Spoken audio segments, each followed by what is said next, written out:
Eu vos convido a abrir suas Bíblias em 2 Reis, capítulo 18, versículo 1. Vamos orar antes, pedir direcionamento ao Senhor. Nosso Deus Pai Celeste, Tu és bem-vindo aqui. Passeia, Senhor, nos lares cujo te busca, cujo procuram sua face, pois o Senhor é fiel, o Senhor é misericordioso. Faça com que, Senhor, a sua noiva venha ser alimentada pela sua palavra, que é transformadora, que é viva e eficaz. Nós nos alegramos, Senhor, em tempo de escassez, onde infelizmente poucos procuram sua face e sua palavra, pois se há um grupo que deseja se encontrar contigo, Adonai. Assim que me apresento para que o Senhor possa usar os meus lábios para abençoar essa geração cujo te procura. Amém e amém. 2 Reis, capítulo 18, versículo 1. O reinado de Ezequias, rei de Judá. No terceiro ano do reinado de Oseias, filho de Elá, rei de Israel, Ezequias, filho de Acás, rei de Judá, começou a reinar. Ele tinha 25 anos de idade quando começou a reinar e reinou 29 anos em Jerusalém. O nome de sua mãe era Abia, filha de Zacarias.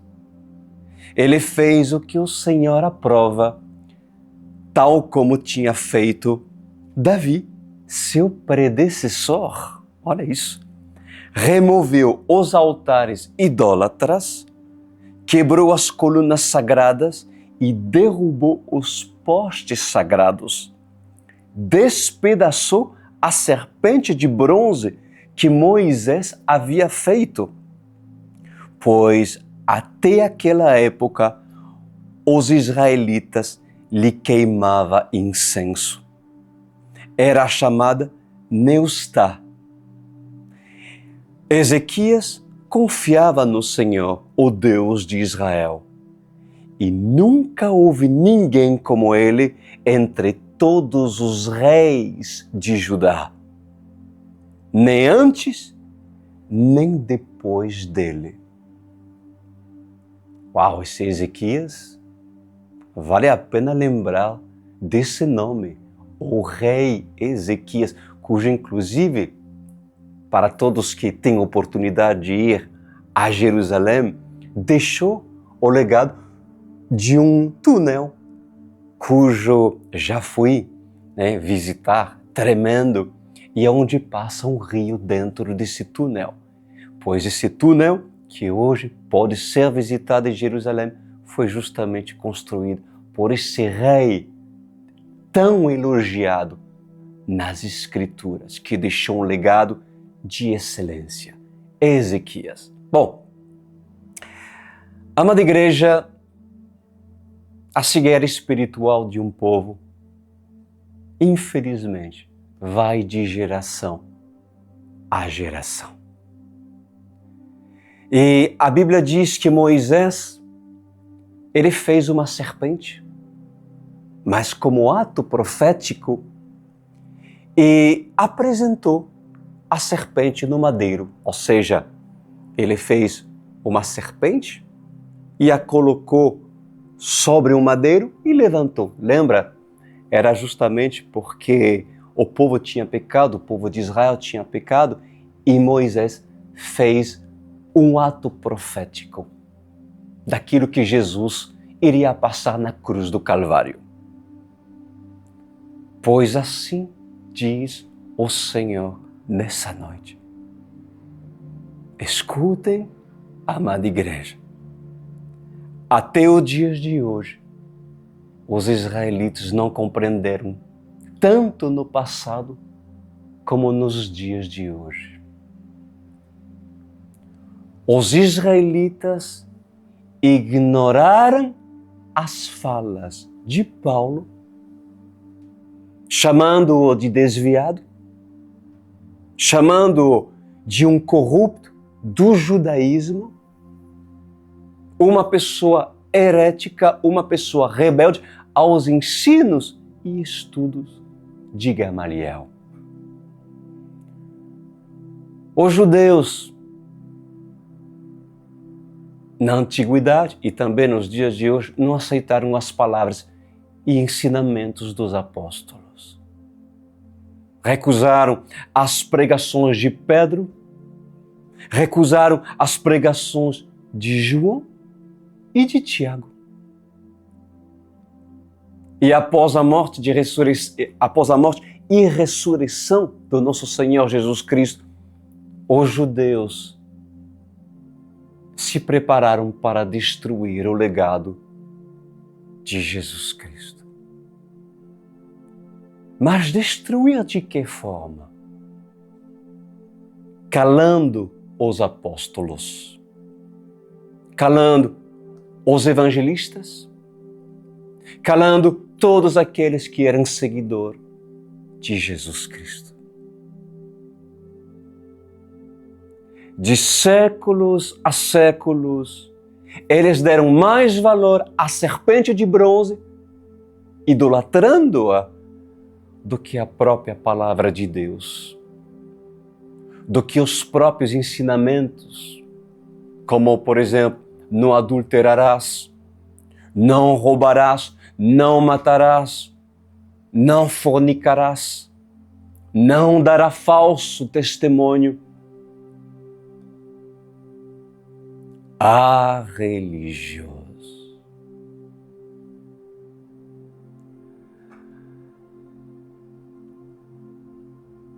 É mais valioso para um religioso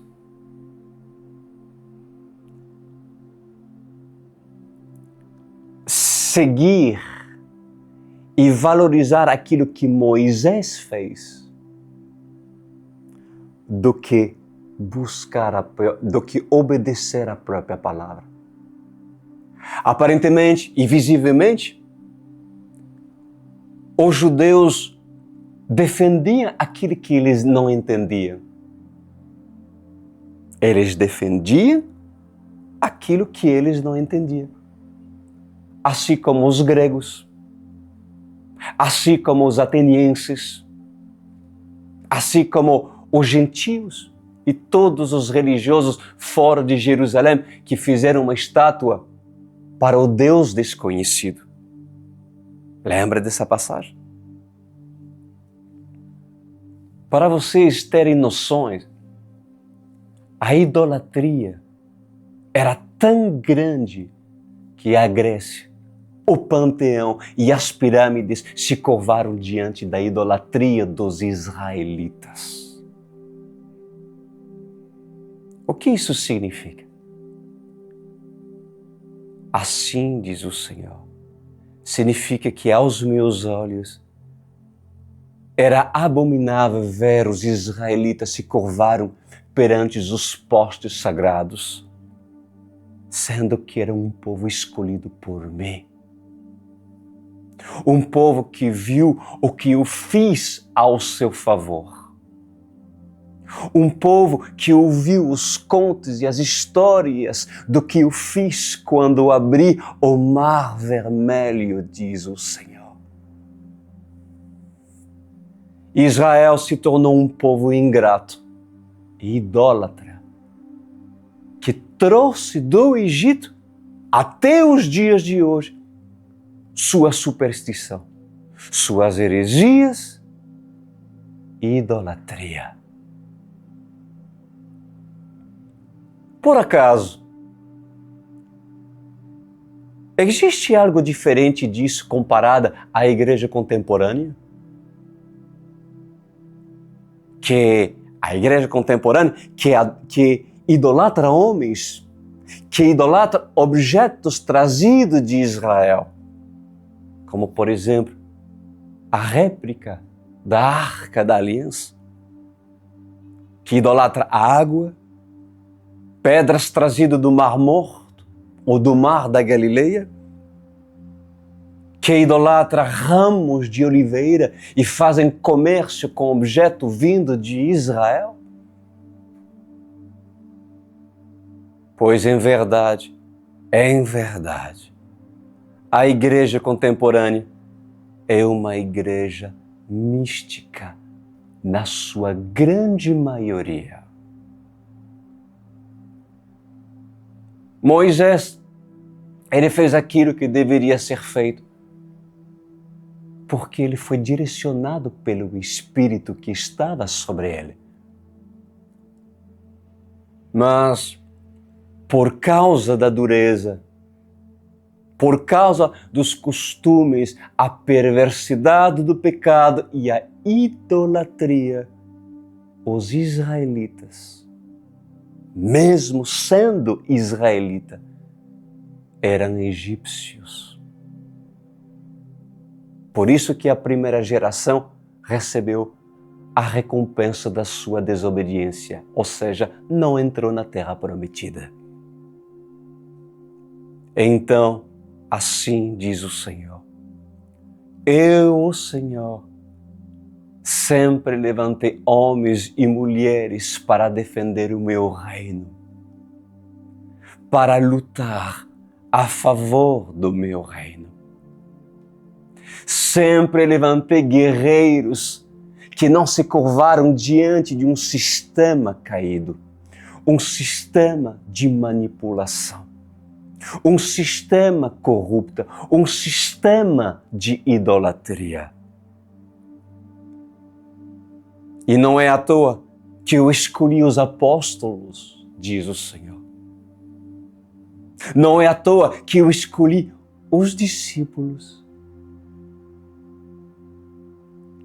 De geração a geração, escolhi homens valentes, homens de fé, homens com desejo e sede de sabedoria, homens tementes a mim e valentes contra o exército inimigo. Não é à toa que levantei Abraão, homem que teve fé. E quantos Abraão estão entre nós? Quem aqui tem fé e querem viver pela fé? Poderiam alguns sair da sua tenda e olhar para o céu e tentar contar as estrelas? Pois eu, o Senhor, ainda tenho em minha disposição homens que vivem em buscar da minha sabedoria mais do que o ouro e mais do que a prata. Homens que se contentam com muito pouco, mas buscam o que é grande aos meus olhos. Se esforçam, se dedicam e vivem as Escrituras ao ponto de adquirir a sabedoria que só pode provir de mim, diz o Senhor. Quem está disposto a ter a fé de Abraão,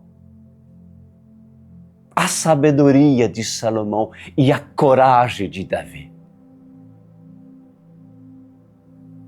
Davi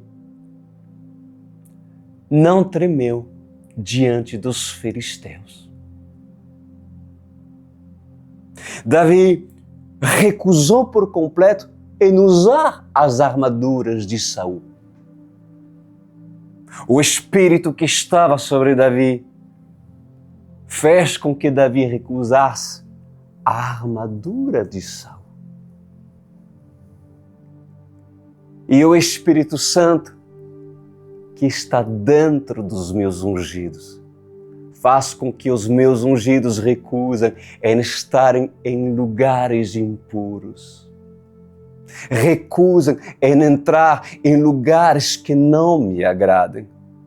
Faz com que aqueles que têm o Espírito Santo não aceitem propostas para se corromper. Faz com que aqueles que têm o Espírito Santo não negociem os princípios. E isso faz desses homens valentes, que não aceitam propostas apresentadas por Saul, apresentado pelo sistema, pela religião, que não aceitam proposta apresentada para que não venha morrer na batalha. Pois um Davi, que é Davi, tem a sabedoria de um Salomão e recusa usar as armaduras de Saul. Um Davi, que é Davi, ele tem fé. E por ter fé, um Davi que é Davi enfrenta Golias em nome do Senhor dos Exércitos. De geração em geração, eu, o Senhor, tenho levantado homens para o cumprimento do meu propósito. Adão foi um desses. Adão gerou filhos. Adão tinha a sua intimidade, a sua particularidade no jardim do Éden comigo, diz o Senhor. Abel foi um homem de bom coração, um bom ofertante, um homem que contribuía para a minha obra e que me amava mais do que as suas próprias riquezas. Noé era um homem de fé, um homem que poderia ser chamado o homem da obediência. Noé decidiu obedecer e crer aquilo que, aos olhos de todos, parecia ser impossível. Noé creu no sobrenatural. Noé não se deixou abalar. Noé não entristeceu seu coração. E o tempo não foi o inimigo de Noé, porque Noé permaneceu firme. O tempo para Noé não foi o seu maior inimigo. Pelo contrário, Noé continua e continua a construir a arca. E assim continua dizendo o Senhor nessa noite: eu levantei Abraão, e de Abraão, Isaac e Jacó, os patriarcas que reinaram sobre terras secas, mas cavaram poços, encontraram oásis, fontes de águas que trouxeram vida para o deserto. Eram homens de fé que se multiplicaram e que se tornaram guerreiros. Eram homens que tiveram intimidade comigo. E homens que também foram provados na sua paciência, provados no tempo e na fé. Na esterilidade das suas esposas, quando assim receberam uma promessa. Não seriam Isaac e Jacó questionadores? Não seriam esses homens questionadores pela esterilidade das suas esposas? Pela demora em ter descendentes? Quem conhece a história de Sarai? Quem conhece a história de Raquel? Pois em verdade, levantei homens de fé, diz o Senhor. Levantei patriarcas, líderes, pastores, homens que fizeram com que eu me agradasse, escolhidos que tiveram encontro com Melquisedeque, homens que experimentaram a cear com Melquisedeque, a tomar vinho com Melquisedeque, homens gratos que ofertaram os seus despojos das batalhas e dizimaram tudo quanto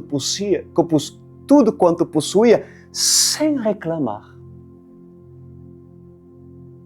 Homens que viveram pela fé. Hebreus verdadeiros, israelitas verdadeiros e judeus verdadeiros. Homens como Davi, segundo o coração de Deus, tocador de uma harpa, músico, adorador de excelência, adorador que expressava através da sua adoração, dos seus louvores, uma adoração fiel a mim, uma adoração que queimava o coração do adorador, uma adoração que quebrava o jugo, que libertava cativos, trazia liberdade àqueles que estavam aprisionados por correntes e grilhões. Um jovem corajoso, disposto a enfrentar o leão e a ursa, disposto a defender as suas ovelhas a qualquer preço. Davi, um guerreiro, não teve medo da morte, mesmo passando pelo vale da sombra da morte. Davi não teve medo dos seus adversários. Davi era honroso. Davi era leal à sua amizade. Davi, companheiro. Davi, esposo. Davi, pai. Davi, filho. Davi, rei. Levantei homens com um propósito, profetas verdadeiros, profetas que tiveram suas falhas, mas foram ensinados na escola dos profetas a terem coragem e não se esconder. Eu levantei Elias e o seu sucessor Eliseu. E a porção dobrada recaiu sobre aquele que obedeceu, sobre aquele que teve o desejo de honrar a sua liderança. Levantei valentes, conquistadores como Josué. Levantei homens valentes, gideonitas. Os seus nomes não são lembrados, mas eu me lembro de todos os nomes, diz o Senhor. Levantei profetas como Isaías e Ezequiel. Levantei profetas para profetizarem. E o que dizer de Jeremias e Daniel? Mesmo Daniel sendo lançado na cova dos leões, Daniel não teve medo do rugido do leão. Porque quando os leões tentavam fazer barulhos para rugir, eu mandei um anjo para fechar a boca dos leões. E o único leão que rugiu foi o leão da tribo de Judá, diz o Senhor. Daniel foi corajoso.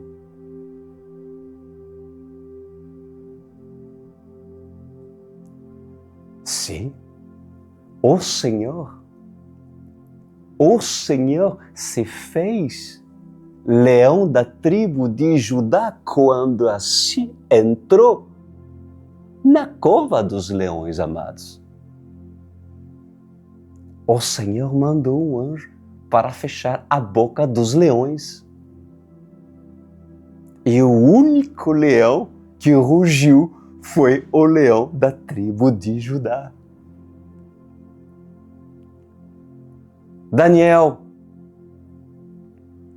não se submeteu à imposição dos sátrapas. Não se submeteu à imposição dos religiosos e políticos, dos feiticeiros e ímpios. Pois assim continua dizendo o Senhor: levantei Daniel. Levantei jovens que pela fé não foram queimados pelo fogo.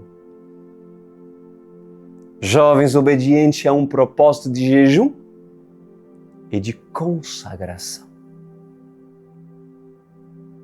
Levantei discípulos e entre meio a eles, apóstolos. Entre meio a eles, homens representando as tribos, as 12 tribos de Israel. Homens representando o serviço para serem enviados de 2 em 2. E entre eles havia um incrédulo, mas discípulo, Tomé. Entre eles havia um coletor de imposto e entre eles havia também um traidor, Judas Iscariotes. E Pedro, Tiago e João foram meus amigos. Levantei um profeta, comedor de mel silvestres e raízes, que se vestia de pele de animal e que trouxe o ensinamento do batismo e ensinou acerca da importância da morte do eu para viver para Cristo. Levantei um teólogo, escritor. Levantei discípulos do teólogo Timóteo. Preparei homens valentes. E entre esses homens valentes, preparei um rei, cujo entre todos os reis que governaram sobre Israel, Ezequias foi o rei que fez o que era nobre e justo aos meus olhos. Louvado seja o nome do Senhor Jesus Cristo. Pois obrigado, Adonai, por levantar homens de Deus também nessa geração. Por isso que o Senhor caça corações entregos. Seus olhos andam por toda a terra para buscar corações, homens e mulheres totalmente entregues ao Senhor, que ama a sua palavra. Nessa última geração, o Senhor tem preparado, sim, profetas, homens e mulheres que não irão se corromper com o sistema desse mundo. E olha que fala no versículo 3, falando de Ezequias.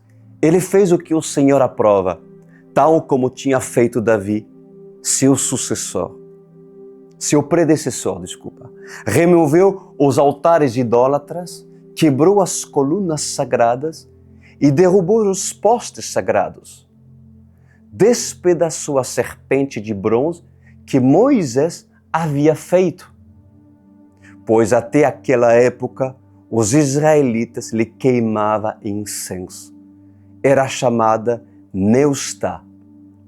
Ezequias confiava no Senhor, o Deus de Israel.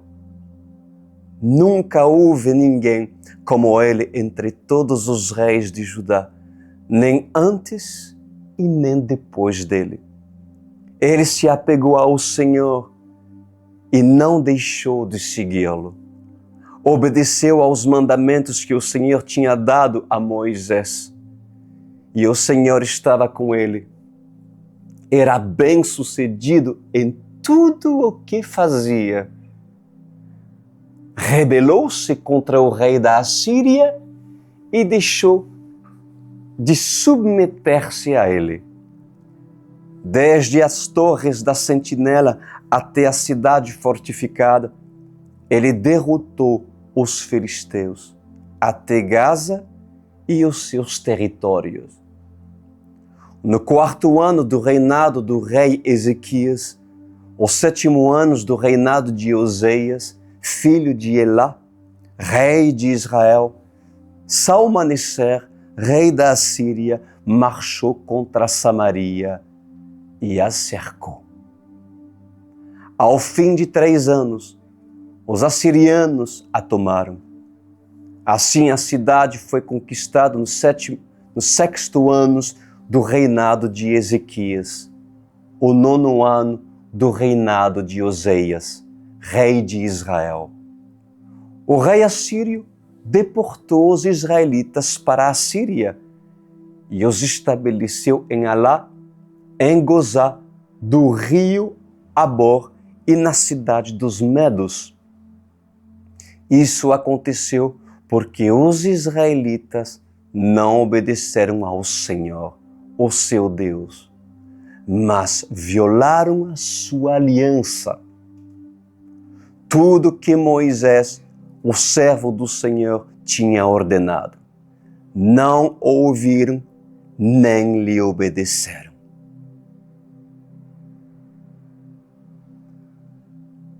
Pois, amada igreja, Ezequias foi fiel,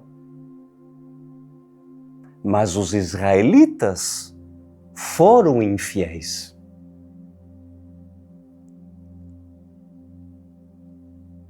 Pois homens de Deus são levantados para chamar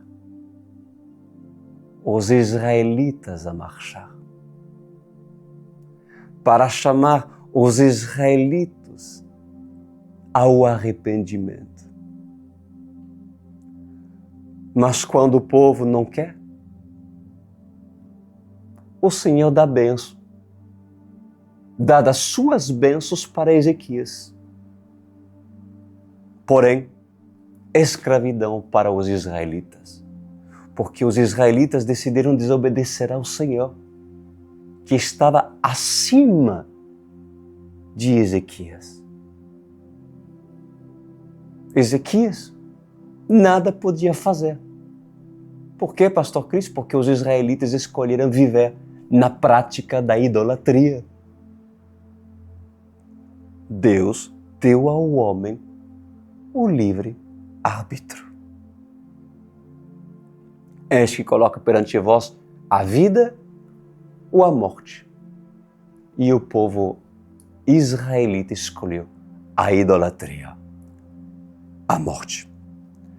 Versículo 13. No 14º ano do reinado do rei Ezequias, Senaqueribe, rei da Assíria, atacou todas as cidades fortificadas de Judá e as conquistou. Então Ezequias, rei de Judá, enviou esta mensagem ao rei da Assíria, em Laquis: cometi um erro, para de atacar-me, e eu pagarei tudo o que exigires.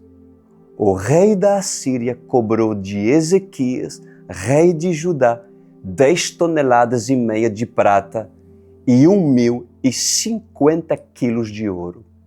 Assim, Ezequias lhes deu toda a prata que se encontrou no templo e na tesouraria do palácio real.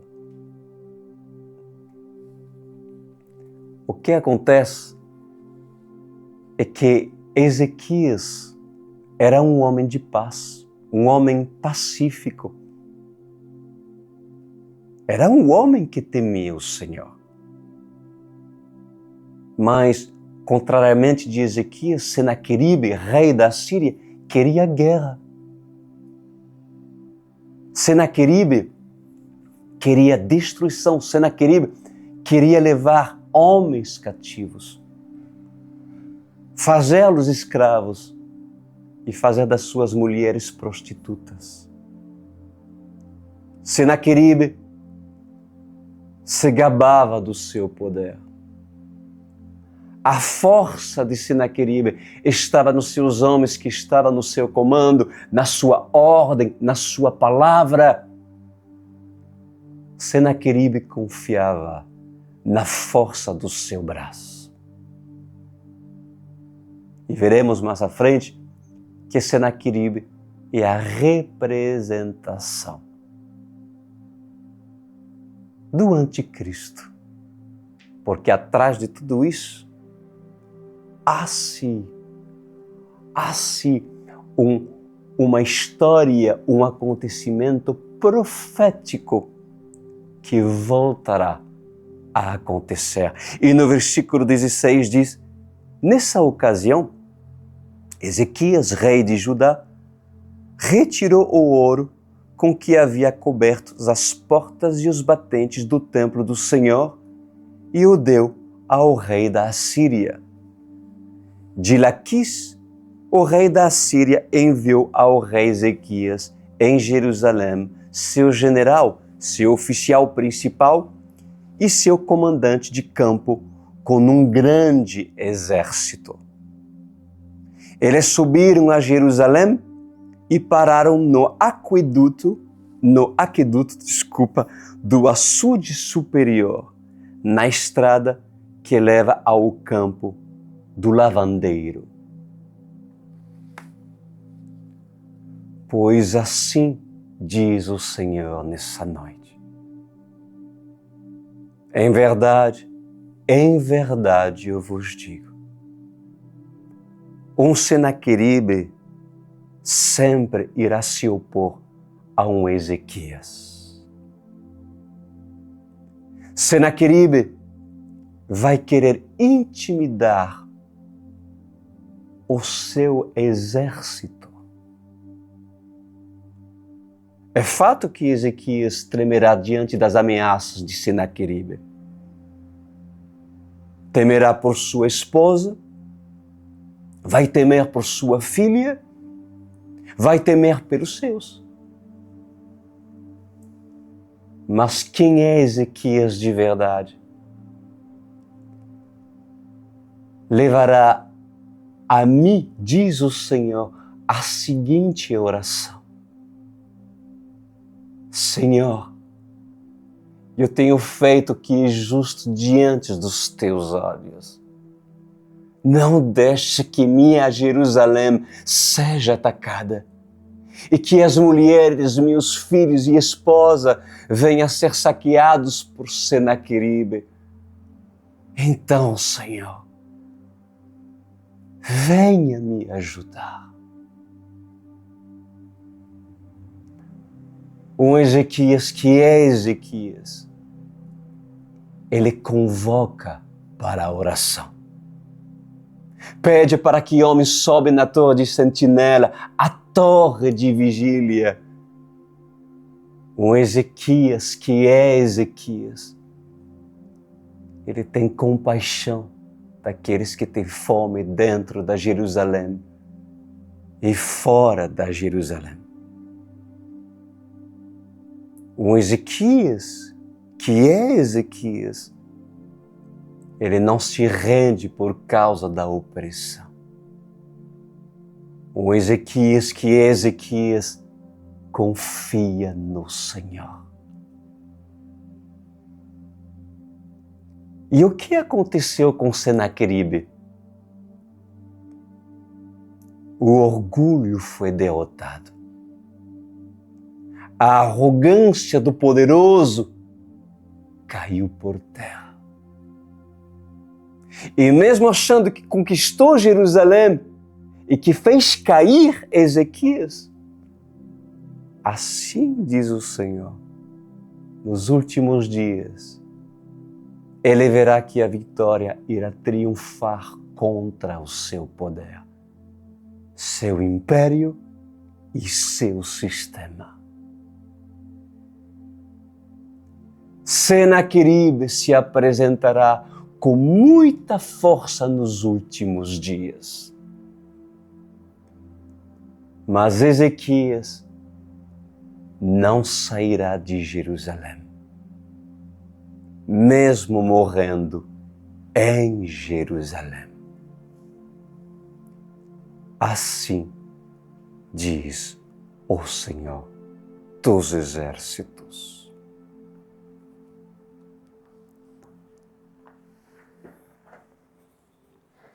Pai amado, tudo irá se repetir. Mas obrigado por nos deixar Sua palavra.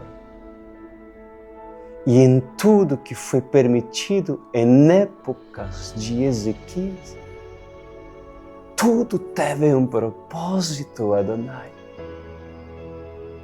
para deixar esse acontecimento como legado para essa geração cujo faço parte, cujo nós fazemos parte, para nos lembrar que tudo aquilo irá se repetir. Obrigado, Senhor, pois essas palavras nos trazem fé, essa palavra nos trazem uma confiança que irá levantar o abatido, seja na época no qual essa palavra será ouvida, seja na tribulação, seja na grande tribulação, seja em outra época, pois Senaqueribe será derrotado, o orgulho de Senaqueribe cairá por terra e Senaqueribe não vencerá. Jerusalém não triunfará sobre a terra, cujo não será Senaqueribe que a corrigirá, mas sim o Senhor. Obrigado, Adonai. Guardaremos essas palavras e ficarão registradas. Afinal, são profecias para os dias presentes e os dias da manhã. Amém e amém. Aleluia! Que linda, maravilhosa palavra o Senhor tem nos dado. Amada igreja, vocês que receberam essa palavra e que não são desse ministério, Eu vou te falar uma coisa. Você sabe por quê? O Senhor lhe deu a graça de poder ouvir tais profecias. É para que vocês que moram fora de Jerusalém entrem em Jerusalém. Juntem-se a Ezequias. Juntem-se a esse ministério da Online World Church. Mas Pastor Cris, eu preciso de uma confirmação por parte de Deus. Procura os meus frutos. Procura minha família. Veja quem é Esther. Esther Duran. Analise os frutos que eu produzi no decorrer desses anos.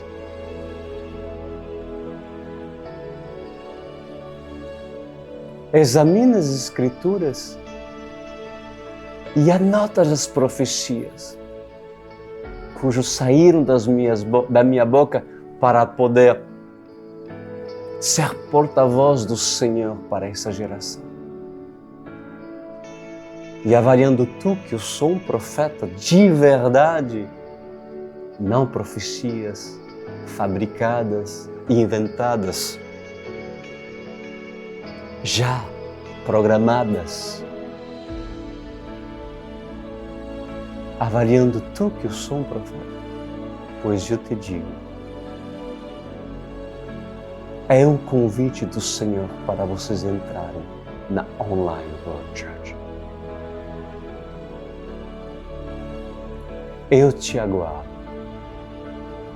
Faça o seu cadastro. Já estamos apresentando o QR Code. Aproxima seu celular e diretamente irás acessar o QR Code. Se tu prefere, você pode entrar no nosso site Igreja Ouce. Igreja Ouce, já deve estar escrito por aí, né? E ali vocês encontrarão o cadastro. Basta você preencher as perguntas para que nós venhamos conhecê-lo um pouco mais. E não esquece de colocar corretamente seu e-mail e também seu telefone. Entraremos em contato. Vocês passarão pelo Step 1, os primeiros passos, conhecerão, terão tempo de avaliar a visão da igreja, conhecê-la e depois será inserido e se estabelecerá, espero eu, uma aliança de compromisso mútuo. Por que mútuo? Porque o meu dever, quando vocês querem compromisso comigo, é lhe proteger, lhe defender, assim como um bom pastor, como Davi. Se vem a ursa tomar sua vida, eu vou lá e eu sou violento em abrir a boca da ursa para liberá-lo, para libertá-lo. Porque um pastor que é pastor é violento contra tudo aquilo que possa ameaçar a vida das ovelhinhas escolhidas por Deus. Mas para eu arriscar a minha vida, tem que ser essas ovelhas que pelo menos fizeram parte e tiveram compromisso dentro do pasto de Davi. Te aguardo. É vontade do Senhor. Terminamos para hoje e mais uma vez agradeço o Senhor por estar presente em meio de nós. Eu quero te ver próxima terça-feira às 21 horas nesse mesmo canal Ouce BR. Abraço para todos vocês.